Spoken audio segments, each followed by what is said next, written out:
खण्डमण्डलाकारं व्याप्तं येन चराचरं तत्पदं दर्शितं येन तस्मै श्रीगुरवे नमः। सदाशिवसमारम्भां शङ्कराचार्यमध्यमाम् अस्मदाचार्यपर्यन्तां वन्दे गुरुपरम्परां।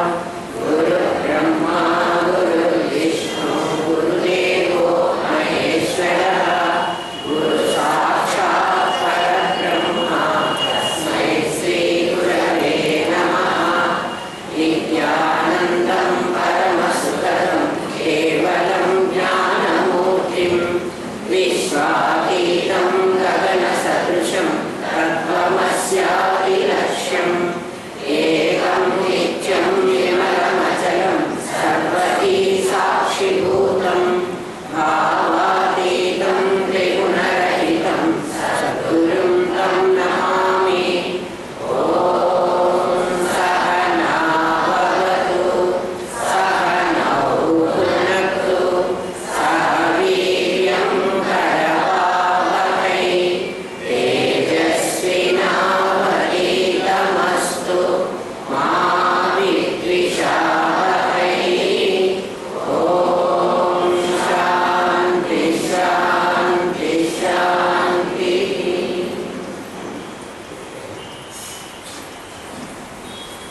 నిన్న మనం భైరవి భగమాలిని వరకు చెప్పుకున్నాం.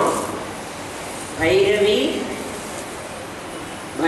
అంటే భరణ రమణ వమన అనేటువంటి 3 గుణములు కలిగినది. ఆయన భైరవుడు, ఆమె భైరవి. వాళ్ళిద్దరూ చేసేటువంటి నృత్యాన్ని ఆనంద భైరవుడు అని ఆయనకు పేరు. అంటే సంతోషంతో తాండవం చేసేవాడు.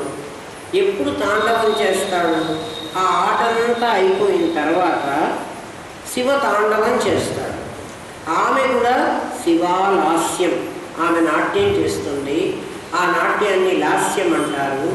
ఎందుకు అంటే ఒక పని అంతా పూర్తయిపోయిన తర్వాత, ఏదైనా మనకు ఒక పని అప్పచెప్పారనుకోండి, ఆ పని పూర్తయిపోయిన తర్వాత మనం అమ్మ అయిపోయింది అని ఒకలాంటి నిట్టూర్పు, ఇంకా అయిపోయింది అంటే ఇంకా చెయ్యాలి అన్న టెన్షన్ ఉండదు. దాంతో మనం ఒకలాంటి ఫీలింగ్, దాన్ని పని పూర్తి చేసినటువంటి ఒక సంతృప్తి, ఆ సంతృప్తితో చేసేటువంటి నాట్యాన్ని లాస్యము. ఆనంద భైరవుడు, ఆనంద భైరవి. భైరవి భగమాలిని. భరణ రమణ అంటే రమించటం, భరణ భరించటం, వమన సృష్టించడం. వమన అంటే వాంతి చేసుకోవడం, సృష్టించడం, తన లోపలి నుంచి బయటకు రప్పించడం, మళ్ళీ లోపలికి తీసుకోవడం. ఒక పరి జగములు వెలినిడి, ఒక పరి లోపలికి ఉంచు. ఇది సృష్టి స్థితి లయాలు ఆమెనే చేసింది. ఇక్కడ సృష్టి స్థితి లయాలు మనం కూడా చేస్తున్నాం. మనం ఎప్పుడు ఈ జగత్తునంతా బయటికి పంపిస్తున్నాం అంటే నిద్ర లేవగానే మొట్టమొదట మనకు ఒక థాట్ వచ్చింది. ఏమిటి అంటే ఆ ఆలోచన, నేను నిద్ర లేచాను. నేను మన ఎవరైనా లేపారా? ఉత్తిష్ట నరసార్థులా కర్తవ్యం దైవమాగ్నికమని ఎవరు వచ్చి వంది మాగదులు అని నిద్ర లేపారా? ఎవరన్నా ఉత్తిష్ట గోవింద అని ఎవరికైనా చెప్పారా? ఆయనకు చెప్పారు కదా. ఆయన పైగా కర్తవ్యాన్ని కూడా వండగట్టారు. వైష్ణవులు ఏం చేశారంటే ఉత్తిష్ట గోవింద, ఉత్తిష్ట గరుడధ్వజ, ఉత్తిష్ట కమలాకాంత, కర్తవ్యం దైవమాన్నికం. ఆన్నికమైనటువంటి కర్మలను చెయ్యాలయ్యా లేవమన్నారు. ఆయనకేమి ఆన్నికం అంటే పగలు, అహ్నము అంటే పగలు, ఆన్నిక మధ్యాహ్నము అంటే పగటి మధ్య భాగం. ఆన్నిక కర్మలు చెయ్యాలయ్యా లేవమన్నారు. ఆయనకి కర్మలు ఉంటాయా? కర్మబద్ధుడా పరమాత్మ. మన అలా ఎవరు నిద్ర లేపలేరు. మరి ఎలా లేచాము? మన ఎవరు నిద్ర లేపారు? ప్రతిరోజు మనం నిద్ర లేస్తున్నాం కదా, ఎవరు లేపారు మన నిద్ర చెప్పండి? మన కర్మ నిద్ర లేపింది. ఏ కర్మ నిద్ర లేపింది? ఈరోజు చేయవలసిన కర్మ వెనక ఉండి ఇవాళ నువ్వు ఇంకా ఈ పనులు చెయ్యాలి, ఇంకా పడుకున్నావేమిటి, ఇంకా లే అని నిద్ర లేపింది. అంటే మన కర్మ మన నిద్ర లేపుతోంది. మన కర్మ ముందుందా, మనం ముందున్నామా? మనము ఇన్ ద సెన్స్ నీ శరీరము, నీ జీవుడు అన్న థాట్లో నేను చెప్తున్నాను. నీ జీవుని నీ కర్మ లేపుతావు. వాడి కర్మ నీ కర్మ, వాడి కర్మ నిద్ర లేపింది. లేపగానే వాడికి ఏం గుర్తొచ్చింది అంటే నేను లేచాను. మొట్టమొదటి నీ ఆలోచన ఏది అంటే నేను లేచిన తర్వాత మిగిలినవన్నీ వస్తున్నాయి. ఏమేమి వస్తున్నాయి? నేను లేచిన తర్వాత నాకు వాంతి వచ్చింది. వాంతిలో నా వాళ్ళు, నా కర్మలు అన్నీ ముందుకు వచ్చింది. నిద్ర లేవగానే గుర్తు చేసుకోండి. నేను లేవకపోతే వాళ్ళందరూ రావు. నేను లేచిన తర్వాత ఇవాళ చేయవలసినటువంటి కర్మలన్నీ నా ముందుకు వచ్చినాయి. అవి ఎప్పుడైతే నా ముందుకు వచ్చినాయో నేను వెంటనే మంచం మీద నుంచి లేవాలి. ఆ కర్మలు నా ముందుకు రాలేదనుకోండి, నేను ఇంకా కాసేపు పడుకుంటాను. కర్మలకు ముందర మీకు అందరికీ ఆదివారం అలవాటే కదా. ఇవాళ ఆదివారం అని మీరు నిద్ర లేవగానే గుర్తుకొచ్చింది అనుకుందాం. కాసేపు మీరు లేస్తారా? లేవు. ఎందుకని? పని లేదు కాబట్టి మీరు పని కోసం లేస్తున్నారు. ఇవాళ ఏదైనా అర్జెంటుగా మీరు 7 గంటలకో 8 గంటలకో ఎవరన్నా కలవడమో, లేకపోతే ఇంకేదన్నా సంభవించడమో, మీ ఇంటికి ఎవరన్నా రావడమో, చాలా ఇంపార్టెంట్ వర్క్ ఏదైనా ఉంది అనుకోండి. నిద్ర లేవగానే మీకు ముందు ఏది గుర్తుకొస్తుంది? ఆ పని గుర్తుకొస్తుంది. గుర్తుకొచ్చి అమ్మో ఇంకా 7 దాకా నేను మంచం మీద పడుకున్నానేమిటి, నేను 7:30కో 8కో తర్వాత గబగబా నా పనులన్నీ చేసేసుకొని నేను లేవాలి అని మనం లేస్తున్నాం. ఈ లేవడమే నువ్వు వాంతి చేసుకోవడం. వాళ్ళందరూ నీకు గుర్తుకొచ్చారే, వాళ్ళందరూ ఎవరు అంటే నువ్వు చేయాల్సిన కర్మ నీకు గుర్తు చేస్తోంది. ఆ కర్మ నిన్ను లేపుతోంది. నువ్వు ఆ కర్మను చేస్తున్నావు. భరణ సాయంకాలం అయిపోయింది. అన్ని కర్మలను నీలో రమింపజేస్తున్నావు, అంటే లైన్ చేస్తున్నావు. నిద్రలో మనకి ఏ కర్మ గుర్తులేదు. పైగా ఇవాల్టి పనులన్నీ పూర్తి కాకపోతే మనం నిద్రపోము. అది 1 గంట కానీ 2 కానీ ఇవాళ నా చేత చేయవలసిన కర్మ ఉంటే నేను ఆ పని పూర్తి కాకుండా నిద్రపోను. ఇవాళ అన్ని పనులు పూర్తి చేశాను, నిద్రపోయినాను అని మంచం మీద పడుకున్నాను. నాకు ఇంకా ఒక పని ఉందన్నమాట. నా పని నాకు తెలియదు ఆ పని ఉన్న సంగతి. ఎందుకంటే ఇవాళ రాత్రి 11కో 12కో నన్ను ఒక తేరు పుట్టాలి. అది నా పని. అంటే నా పని అంటే నా శరీరానికి అది జరగాలి. ఇప్పుడు నేను పడుకున్నాను, నిద్రపోయినా. ఇవాళకి నా పనులన్నీ అయిపోయినాయి అనే నేను అనుకున్నాను, పడుకున్నాను, నిద్రపోతున్నాను. మధ్యలో నాకు ఆలోచించడం, ఆ దొడ్డి తలుపు నేను వేశానా వెయ్యలేదా? ఆ దొడ్డి తలుపు ఏదో ఒక గడియ వేసి నేను రావాలి, లేకపోతే అటు నుంచి దొంగవాడు వస్తాడు. వీధి తలుపు వేసిన గుర్తు ఉన్నది, ఆ దొడ్డి తలుపు నేను వేసిన గుర్తు నాకు లేదు. పర్వాలేదులే, ఏం పర్వాలేదు, పడుకుంటానా? వచ్చినా పడుకో, నేను ఇప్పుడు లేస్తాను. నా పనులన్నీ అయిపోయలేదు, నేను పడుకున్నాను. ఇప్పుడు నేను లేచాను. లేచి ఆ దొడ్డి తలుపు దగ్గరికి వెళ్ళాను. కానీ నా అలవాటు ప్రకారం నా చేతులు ఆ పని చేసేసినాయి. నా బ్రెయిన్లో అది రిజిస్టర్ కాలేదు, అందుకని నాకు గుర్తు రాలేదు.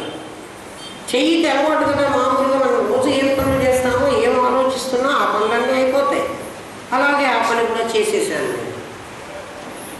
చేసిన తర్వాత అంటే బోర్డు వేశాను, కానీ నేను అక్కడికి వెళ్ళి చూసినప్పుడు మాత్రమే నాకు అది తెలిసింది.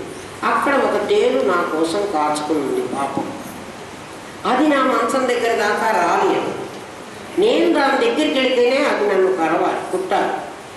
ఇప్పుడు నేను వెళ్ళాను, కుట్టింది తేలు. దాని పని అది అయిపోయింది, నా కర్మ కూడా అయిపోయింది. ఇప్పుడు నేను కూర్చుని ఏమనుకుంటానో తెలిసిన, అసలు నేను పడుకున్న వాడిని పడుకోకుండా నేను ఎందుకు లేచిపోయినాను? ఎందుకు లేచిపోయినాడు చెప్పండి? ఎవడన్నా లేచిపోమని చెప్పాడా వాడిని? వాడే లేచిపోయినాడు, వాడే తేళ్ళు కుట్టించుకున్నాడు. ఈ కుట్టించుకోవడం అనే కర్మ అయిపోయే వరకు వీడి శరీరం, వీడి మనస్సు అంటే ఇంకా దానికి తెలుసు ఏ కర్మ ఇంకా రావాలి, ఇవాటి కర్మ ఇంకా నాకు పూర్తి కాలేదు. అవన్నీ అయిపోతే తప్ప అది పడుకోదు. దాన్ని రమించడం, రమణము. రమణ అంటే లయం చేసుకునేవాడు, లయం చేసుకుంటున్నాడు. భరించటం, రమించటం, వమనం. అందుకని భైరవ, భైరవి, భగమాలిని ఈమెం చేసింది? 6 బుర్రెలని తల్లో మెళ్ళో మాలగా వేసుకుంది. మాలలు, విద్యున్మాలలు అంటే దీపాలతో మనం మాలలు వేస్తారు, డెకరేషన్ బల్బ్స్. సువర్ణమాలలు, మీరు వేసుకుంటే గొలుసులన్నీ సువర్ణమాలలు. అట్లాగే ఈవిడ భగమాలలు వేసుకుందిట. భగము అంటే గుణాలు, బలము, తేజస్సు, వీర్యము, ఐశ్వర్యము, జ్ఞానము, శక్తి అనేటువంటి 6 షాఢ్గుణ్య పరిపూరిత 6 గుణాలు.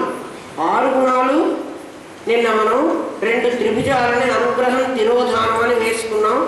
దాంట్లో 6 గుణాలు ఉన్నాయి. మన 6 గుణాలు మన దగ్గరే ఉన్నాయి. ఈ 6 గుణాలు అనేటువంటి పుర్రెలు అంటే బుద్ధిలో ఉండాలి. గుణాలు ఎక్కడుంటాయి? చేతుల్లో ఉంటాయా? అందుకని చేతుల్లో వేసుకోలే ఆమె. ఖాళీ పుర్రెల్ని మెడలో మాలగా వేసుకుంది. ఖాళీ ఆ పుర్రెలు. ఈ పుర్రెల్ని దేంతో పూరించాలి?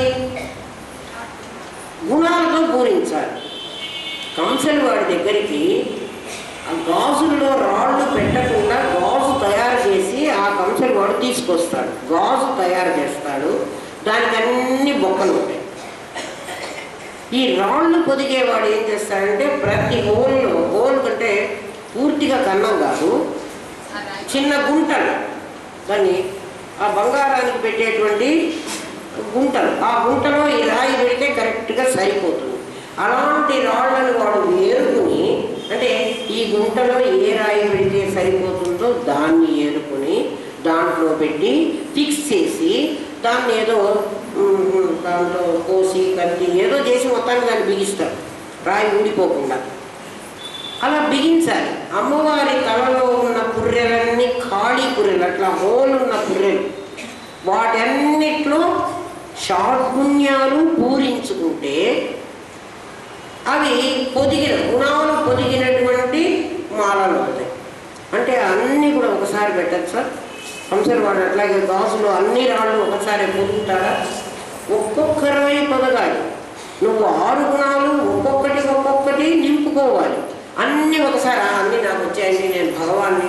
నువ్వు భగవానువి కాదు, నువ్వు భగవానువే కాదు, భగవతివి కాదు. నువ్వు జీవుడివి, నువ్వు సాధకుడివి, సాధన చేస్తున్నావు. క్రమంగా నువ్వు రీచ్ అవ్వవలసినటువంటిది పరబ్రహ్మ స్థానం. నేను ఇంత పైకి చూపిస్తున్నా అంటే పైన అనుకోవాలండి, అది కూడా నీ లోపలే ఉంది. అంటే నువ్వు ఎదగాలి అని చూపిస్తున్నా, నువ్వు పెరగాలి.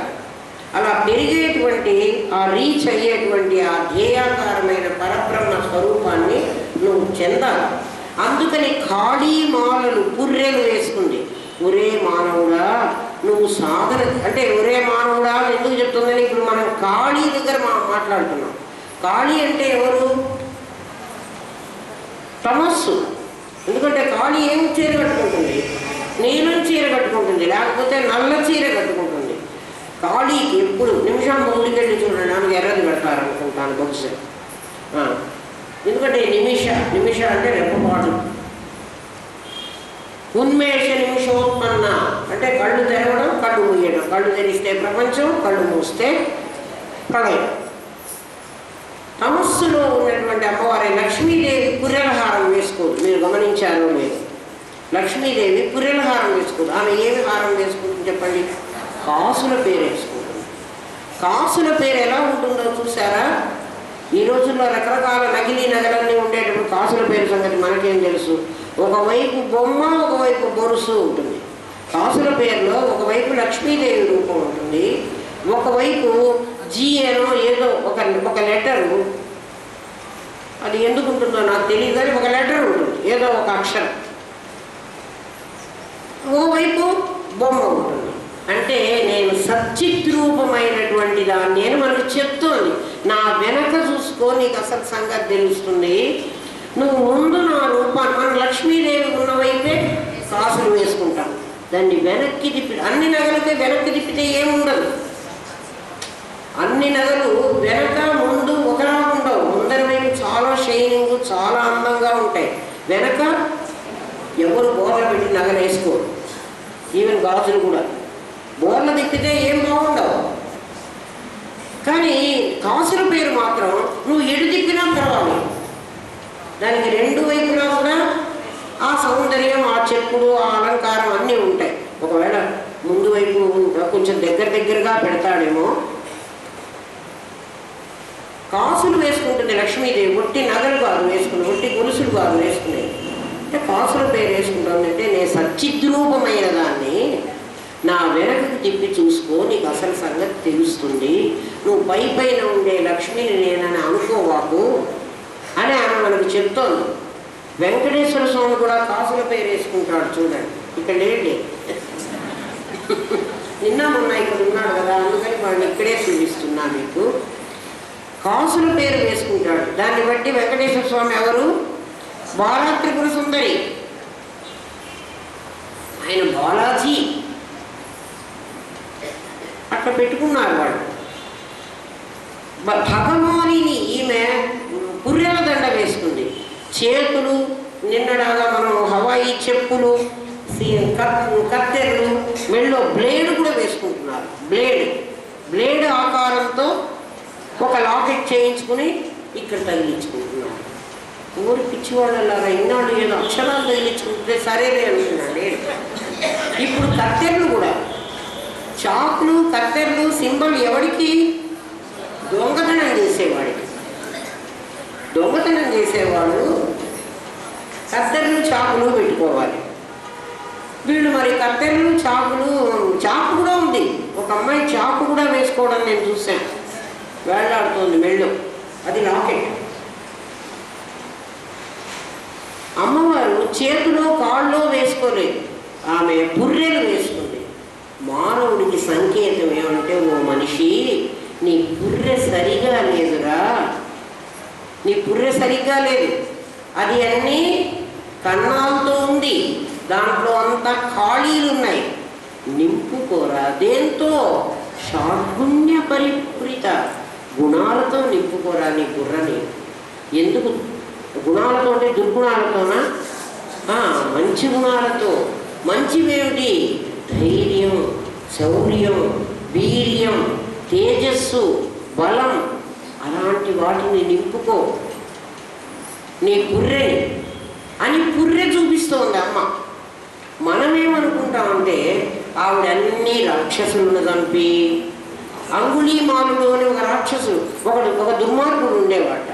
వాడు ఒక్కొక్కళ్ళను చంపి బుద్ధుడి కాలంలో ఒక్కొక్కళ్ళని చంపి వాళ్ళ బొటన వేళ్ళు మాత్రం కట్ చేసి వీళ్ళు మెళ్ళో వేసుకుంటేవాట. వాడి పేరు అంగుళీమాలుడు. వాడు ఎన్ని బొటన వేళ్ళు వేసుకుంటే అంతమంది చంపినట్టు. అది కుడి చేతి బొటన వేలు. ఎందుకంటే కుడి చేతి బొటన వేలు లేకపోతే మనం ఏమీ రాయలేదు. కుడి చేతి బొటన వేలు ఉంటేనే రాయడానికి పనికి, ఈ 4 వేళ్లతో రాయడానికి రాదు. అందుకని వాడు కుడి చేతి బొటన వేలు మాత్రం కట్ చేసి వేసుకునేవాట. వాడంటే దుర్మార్గుడు, అంగుళీమాలుడు అలా వేసుకున్నాడు అనుకోవచ్చు. అమ్మవారు ఎందుకట్లా వేసుకుంటుంది మనకు అసలు అనుమానం కూడా రాదు. ఆ శుంభులను వాడు చంపిందే అనుకుందాం, మహిషాసురుని వీళ్ళందరినీ చంపింది అనుకుందాం. చంపిందని చెబుతున్నారు కదా, కథలో అదే చెబుతారు. మణిద్వీప వర్ణన దేవీ భాగవతంలో, లలితాఖండంలో అమ్మవారిని ప్రతిమోపాసనగా ఉంటే కరెక్ట్గా ప్రతిమలాగే చూపిస్తాడు. ఆవిడ మణిద్వీపము, ఆ పట్టణము, అందులో స్థూల శరీరం మనం చూసాం కదా, ప్రతిమోపాసన అలాగే చూపిస్తాడు. ఆవిడికి చుట్టూ ప్రాకారాలతో ఉన్నటువంటి ఒక నగరము, శ్రీమన్నగర నాయిక, శ్రీమన్నగరము. అలాంటి నగరంలో ఆవిడ ఉంటుంది. ఈ శుంభనిశుంభులనే రాక్షసులను చంపింది. చంపితే మాత్రం వాడు వాళ్ళు రాక్షసులు కదా, వాళ్ళ తలకాయలు ఈవిడ మెళ్ళో కట్టుకుని కూర్చోవడం ఏమిటి? అసలు మనకు ఆలోచన వచ్చిందా? రాలే. అమ్మవారు పుర్రెల దండ వేసుకుందంటే పుర్రెల దండే వేసుకుంది. ఆమె వేసుకుంది కాబట్టి మనం కూడా వేసుకోవచ్చు. రేపటి నుంచి శ్మశానానికి వెళ్ళి 4 పుర్రెలు తగిలించుకుని మెళ్ళో వేసుకుంటే అయిపోతుంది. ఆలోచించండి, ఇంత పిచ్చి కాకపోతే. భైరవి భగమాలిని పద్మాసన, అమ్మవారు పద్మాసన. ఇక్కడ పద్మములు ఏమున్నాయి, ఎందులో ఆసన? పద్మాసన అంటే తామర పువ్వు మీద కూర్చున్నటువంటి లక్ష్మి అని కాదు. తామర పువ్వు మీద కూర్చుంటే ఆవిడ బ్యాలెన్సే ఆవిడ కీపప్ చేసుకోలేక, ఎందుకంటే ఇటు కదిలితే తామర పువ్వు నీళ్ళల్లో పడిపోతుంది, ఇటు కదిలితే తామర పువ్వు ఇటు నీళ్ళల్లో పడిపోతుంది. మరి ఇంత లావైనటువంటి లక్ష్మీదేవి అందులో స్థిరాసనం కురు అని చెప్పేశాం. అమ్మ పద్మాసనం వేసుకొని కూర్చో, ఒక కాలు కిందికి పెట్టకుండా కూర్చో. లక్ష్మీదేవిని పూజించేటప్పుట నిలబడిన లక్ష్మిని పూజించారు మన వాళ్ళు. అంటే అదే లక్ష్మి అనుకుంటున్నారు. ఏది? ఆ పేపర్, ఆ క్యాలెండర్, ఆ ఫోటో. నిలబడిన లక్ష్మిట పారిపోతుంది మనం పూజ చేస్తే. ప్రశ్నలు సమాధానాలు అడుగుతుంటారు టీవీలో, ఎప్పుడైనా పెడితే అది అలా వస్తూ ఉంటుంది. మేము వినాయకుడికి కుడి వైపు తొండం ఉంటే మేము పూజ చేయాలా, ఎడమ వైపు తొండం ఉంటే చేయాలా అని ఈ ప్రశ్న అడిగేవాడు అడుగుతుంటుంది. ఏదో ఫలానా ఊరి నుంచి ఫలానా వాళ్ళు అడిగాడు. వాళ్ళకి ఇలాంటి సందేహాలు ఎందుకు వస్తాయో నాకు తెలియదు. తొండం ఏ వైపు ఉంటే మీకేమిటి? అట్లా లేదు. ఇంకా ఆయన చెప్తాడు, ఆ చెప్పేటువంటి మహానుభావుడు ఏం చెప్తాడంటే, కుడివైపు తొండం ఉండి పూజ చేస్తే మీకు అన్ని సంపదలు వస్తాయి. ఒకవైపు, నా కుడి ఎడమో తెలియదు, నేను అంత కరెక్ట్గా వినలే. ఎడమ వైపు తొండం ఉండి పూజ చేస్తే మీకు కేవలం మోక్షమే వస్తుంది. అంటే అందరూ కేవలం మోక్షమే వస్తే మాకు వద్దులేబా, మేము కుడివైపు తొండం ఉండ వినాలి. షాప్కి వచ్చి, అంటే నేను చెప్తున్నది కరెక్ట్ కాదమ్మా, అది కుడో ఎడమో ఆయన ఏదో చెప్పాడు, నేనేదో విన్నాను. ఒకవైపు తొండం ఉన్న వినాయకుడిని పూజిస్తే సంపదలన్నీ వస్తాయి, సిద్ధి బుద్ధి. అసలు వినాయకుడికి సిద్ధి లేదు, బుద్ధి లేదా? వినాయకుడే లేడు అసలు. వినాయకుడు ఎవరంటే మనమే, గణపతులు కదా. అట్లా నిలబడిన లక్ష్మీదేవిని పూజ చేయకూడదు. ఇంకా తర్వాత కొంతమంది ఉన్నారు, ఒక పాదం కింద పెట్టుకుని అమ్మవారిని ఒక పాదం పైన పెట్టుకునేటట్టుగా ఆ బొమ్మలు గీచాడు. ఆ రవివర్మ గీచాడో, బాబు గీచాడో, ఎవరు గీచారో, ఎవరో వాళ్ళ ఊహలో అమ్మవారు అలా ఉంటుంది అని గీచి ఉండొచ్చు. అమ్మవారు ఒక కాలు పైకి పెట్టుకుని ఒక కాలు కిందికి పెడితే వెళ్ళటానికి సిద్ధపడుతోంది. ఆమె కాలు కింద పెట్టింది కదా, ఈ రెండో కాలు మడత తీసేస్తే రెండో కాలు కూడా కింద పెట్టి అమ్మవారికి వెళ్ళిపోతుంది మీ ఇంటి నుంచి. అలాంటి అమ్మవారిని పూజ చేయాలి. మరి ఎవరిని పూజ చేయాలి? 2 కాళ్ళు పెట్టుకుని పద్మాసనే. ఆమె పద్మాసనం వేసుకుని కూర్చోవాళ్ళ. ఆమె కూర్చున్నది లోటస్ మీద, తామర పువ్వు మీద. పద్మాసనం వేసుకుని కూర్చుంది అనుకోండి, కాలు ఎందుకు కింద పెట్టుకుంది? ఈ లోటస్ ఏదైనా బ్యాలెన్స్ తప్పితే ఆమె పడిపోకుండా ఆమె గరిమెడ ఆమెని సేవ్ చేసుకుని ఆమె కూర్చుంది. కానీ మీరు ఆలోచించండి అలా, నువ్వు అమ్మవారిని ఎలా పూజిస్తున్నావు అని కావాలి. కానీ ఆమె కుడి కాలు కింద పెట్టిందా, ఎడమ కాలు కింద పెట్టిందా? అసలు ఆవిడికి కాళ్ళే లేవు, ఆవిడికి ఆకారమే లేదు. ఆకారాన్ని నువ్వు సృష్టించావు. నువ్వు చేసిన తప్పేమిటో చెప్పమంటావా? నువ్వు నీకు ఒక ఆకారాన్ని సృష్టించుకుని ఆమెకు ఒక ఆకారాన్ని సృష్టించావు. నీ ఆకారాన్ని నీ ఇంట్లో గదిలో నీ భర్త, నీ భార్య, నీ పిల్లలు అనే దాంట్లో నువ్వు బంధించుకున్నావు. ఆమెని గుడిలో బంధించేశావు. నీకన్నా కొంత ఫ్రీడమ్ ఉంది. ఏమిటి? నీ బోల్ట్ నువ్వు వేసుకున్నావు. కావాలంటే ఆ బోల్ట్ తీసుకుని నువ్వు బయటికి రాగలవు ఇంట్లో నుంచి. ఇంట్లో షార్ట్ సర్క్యూట్ అయింది అనుకోండి, ఏమవుతావు? నువ్వు బోల్ట్ తీసుకుని వాటిలో వస్తావు. ఒకవేళ గుడిలో షార్ట్ సర్క్యూట్ అయింది అనుకోండి, పాపం దేవుడు రాగలడా? వాడిని బంధించేసావు కదా, వాడిని మూసేసావు కదా. అందుకని నీ పద్మాసన అంటే తామర పువ్వు మీద కూర్చున్న లక్ష్మి కాదు. తామర పువ్వు మీద కూర్చున్నటువంటి లలితా పరమేశ్వరి కాదు. మరి పద్మాసన ఏమిటండి? పద్మములన్నీ నీ షట్చక్రాలు, అవన్నీ కిందికి తిరిగి ఉన్నాయి. వాటిని జ్ఞాన సూర్యోదయం అయితేనే అవి పైవైపుకు తిరుగుతాయి. పువ్వును పైన వేసామంటే నీళ్ల మీద అది తప్పకుండా ఇలా విచ్చుకుని ఉంటుంది. నీళ్లలో పువ్వు వేస్తే ఏమవుతుంది? విచ్చుకుని ఉంటుంది. అంతకుముందు మొగ్గగా ఉన్న నీళ్ళల్లో పడేస్తే విచ్చుకుంటుంది. ఆ విచ్చుకున్నటువంటి ఆ పువ్వు మధ్యలో భానుమండల మధ్యస్థాగా మధ్యలో రావాలి. మధ్యలో సుషుమ్న అనేటువంటి నాడి నుంచి ఆమె సహస్రారం అనేటువంటి ఆ సహస్ర దళ కమలం తల మీద ఉంది, అక్కడికి చేరుకుంటుంది. ఈ పువ్వులన్నిట్లో ఒక్కొక్క చోట ఆమెకు ఒక్కొక్క శక్తి ఉంటుంది. మూలాధారంలో, మణిపూరకంలో, అనాహతంలో, విశుద్ధంలో, ఆజ్ఞలో, సహస్రారంలో. మూలాధారంలో ఆవిడ గణపతి స్థానం, స్వాధిష్టానం వచ్చేప్పటికి బ్రహ్మస్థానం. బ్రహ్మస్థానం ఉంటే అక్కడ ఉన్న శక్తికి సరస్వతి అని పేరు. మణిపూరకానికి వచ్చేటప్పటికి విష్ణు స్థానం, ఆ విష్ణు స్థానంలో ఉన్నటువంటి శక్తికి లక్ష్మి అని పేరు. వీళ్ళందరూ ఆ కమలంలో